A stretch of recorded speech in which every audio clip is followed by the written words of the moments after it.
Magandang umaga mga kabay. So meron pa akong estimate dito na DCD 7 ba to? Malabo na mata ko mga kabay DCD 796 na cordless 18 volts XR. Ayan. So ang pinoproblema ng customer mga kabay, ito kahit nakalagay niya sa number 15, nahahawakan pa rin siya. Kahit lagay pa natin siguro sa drill. Ayan. Nakahammer yan. Pero nahahawakan siya. Dapat di mo mahahawakan yan. So yun yung aalamin natin mga kabay kung bakit. So tara mga kabay, buksan natin. Ayan. Wala na. Hindi yun talaga nagbabago. Kahit nasa pinakamataas na tayo, ganun pa rin. So tara mga kabay, buksan natin. So yan mga kabay, nabuksan ko na po. Ayan, papakita ko lang sa inyo.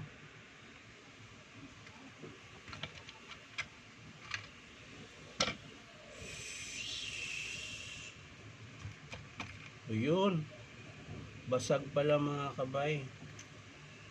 Kaya pala hindi mo na siya maisilik. Ayan o. Basag po yung selector niya, yan, natanggal yung lock. Ayan, dapat nakaganyan yan mga kabay. Ayan. Ganyan ang forma niyan mga kabay. Tapos ito yung selector niya. Ito, tingnan natin. Ayan gumagana pa yung selector mga kabay. So kaya pala dumudulas na lang siya dahil dito. So, pero para makasiguro tayo mga kabay, hanap tayo ng ganito. Susubukan nating kabitan ito. Tapos papaandarin natin ulit. So mga kabay, hanap lang ako. So yan mga kabay, may nahanap ako. Ito po. Yan, dapat ganyan po ang forma niya. So ito, wala na. Nakalas na po. So kakabit natin dito mga kabay. Tapos papaandarin natin ulit.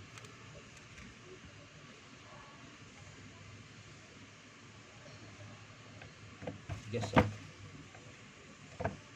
Nasa mo natin makabay. Hindi kita natakpan ng grasa yung butas. Baka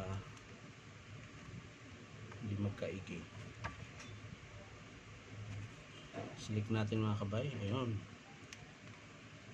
So dyan siya nakakabit. Tigas. Yan. Nakalas natin mga kabay. So, kakabit natin tong pan-testing natin mga kabay kung gagana siya. Ayan. Pumasok ka ng maayos.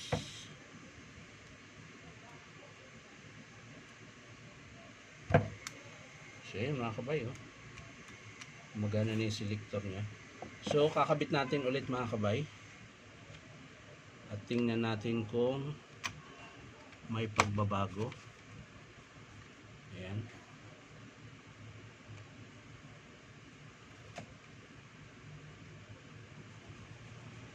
Tingnan natin.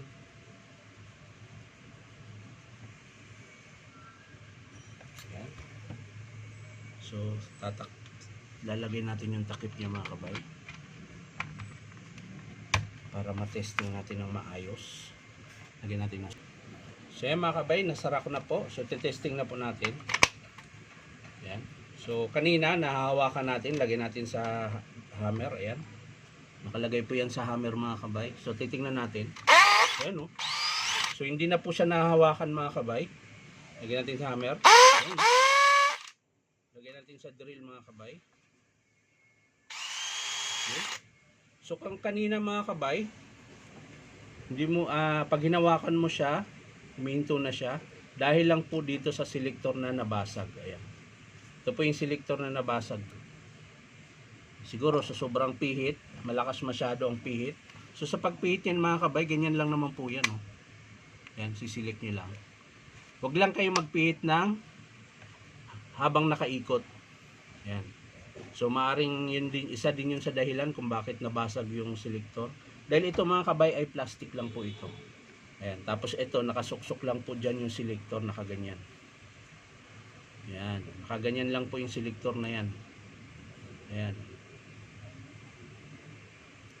So yan lang mga kabay ang papalitan natin. So antayin lang natin yung approve ng customer mga kabay. Kapag in-approve niya ay ipapakita ko rin sa inyo kung paano magkabit ng selector. So yan lang mga kabay. Maraming salamat sa panunood at palike and share na rin po. At syempre po subscribe niyo po ito ang YouTube account na Inom Tabay. So maraming salamat mga kabay. Bye bye.